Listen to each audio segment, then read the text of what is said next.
This is a piece I wrote. I was sitting over in segregation as being a close contact, and I received a newsletter from the Empowerment Zone and some guys that did a collaboration on a story talking about solitary confinement, talking about the minute-by-minute play of what that looks like. They gave me an idea to do an essay. So I did this essay called Incarcerated Pain. So Incarcerated Pain by Ricardo Ferrell. An essay on how pain of being incarcerated affects people. This piece features an inmate currently housed at the Macomb County Jail in Mount Clemens, Michigan, east of Detroit. Terry Lamont Wilson had just turned 20 years old, some 37 days before the tragic incident occurred on Sunday, May 5th, 2013, during Cinco de Mayo weekend.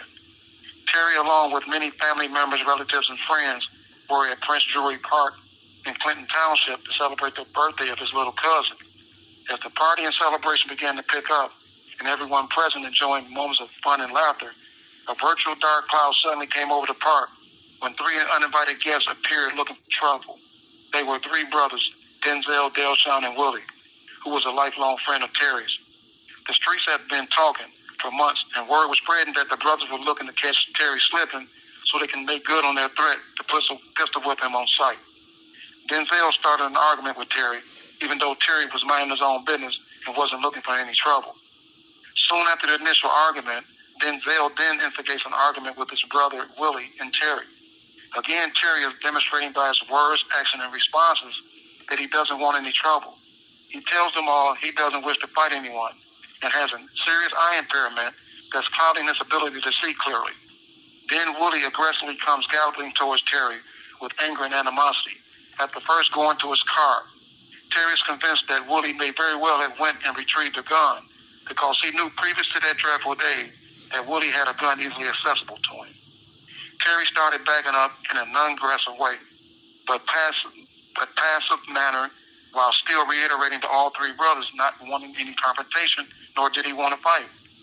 Sadly, as Terry continued retreating backwards, he fired one shot from a handgun, striking Willie in the chest, which unfortunately caused his death. Terry Wilson never had any premeditation or deliberation to harm his lifelong friend, but as he faced a perceived threat that day, caused him to believe his life was in imminent danger, or that some sort of serious bodily harm would befall him, based on the threat the streets were talking about of him being pistol whipped, he reacted in self-defense. Terry went to trial the following year and was convicted of first-degree premeditated murder by an all-white jury based on his race and not the case. Terry received life without the possibility of parole. His conviction was overturned in 2018 by a Macomb County Circuit Court judge, who then granted him a new trial after learning that the jury foreman had called him a nigger and had made a predetermination after him being guilty because of being black. Wilson has experienced a barrage of pain and suffering due to being held in the Macomb County Jail since August 2019, awaiting the new trial that was ordered.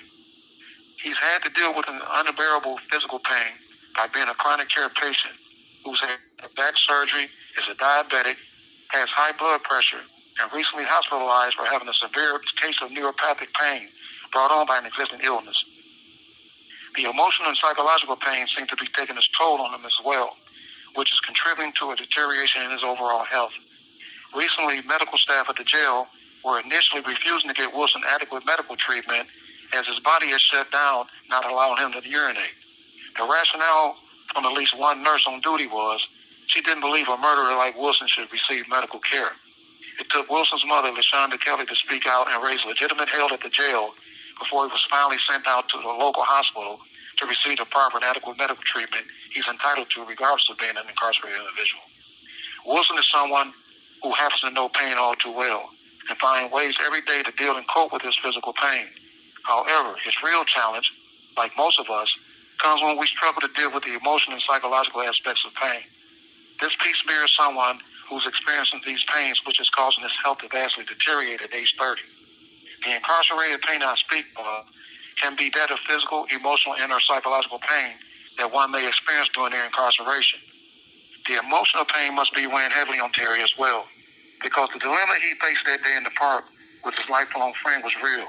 Either he take the perceived threat of his life being in jeopardy and act in self-defense, or wait to see if any harm will come to him. The pain of being locked up, locked down, and locked out from society after being unjustly convicted of a crime you're not guilty of seems to exacerbate those hidden layers of pain and how that lived experience can impact anyone on so many levels. This writer spoke with Wilson's mother, LaShonda Kelly, for a comment on her coping mechanism to deal with her son's plight. Quote, "It is a sign of a new day, and thank God it is here. Racism hurt not only my son's trial, but the family of the man killed. Terry's conviction was overturned just days after he had back surgery.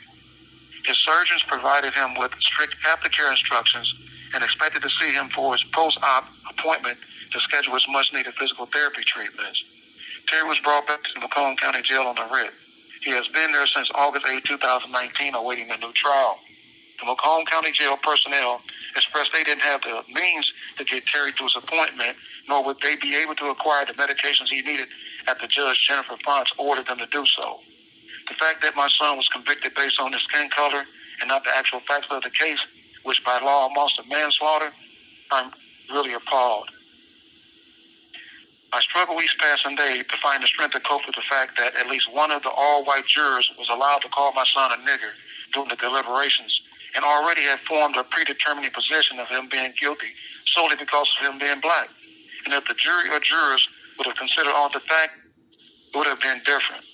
This shakes at the core of my innermost being and causes me to suffer every day along with my son as he deals with the physical pain his medical conditions causes and the psychological impact this entire ordeal is having on Terry, as well as myself and our family, is excruciatingly hard to bear.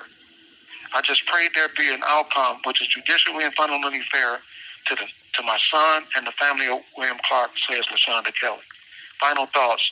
After composing this piece, it made me do some self-reflecting, as I can understand what Terry Wilson is going through. The pain of being incarcerated goes beyond the physical aspect one may face, but more so towards the seemingly devastating hidden pain caused by the mental and emotional challenges we struggle with every single day we serve on these disproportionate and racially driven sentences. Because statistics show that black men and women are treated in a disparate fashion within the criminal justice and judicial systems, just because our skin color is different than others. This unfair and broken system needs to be fixed and fast. The scales of justice has been unbalanced against black people for centuries, which drives the narrative of there being two Americas, one for privileged entitled whites and the other for disadvantaged, disenfranchised blacks. When will the U.S. and Michigan constitutions start being equally applied to the latter?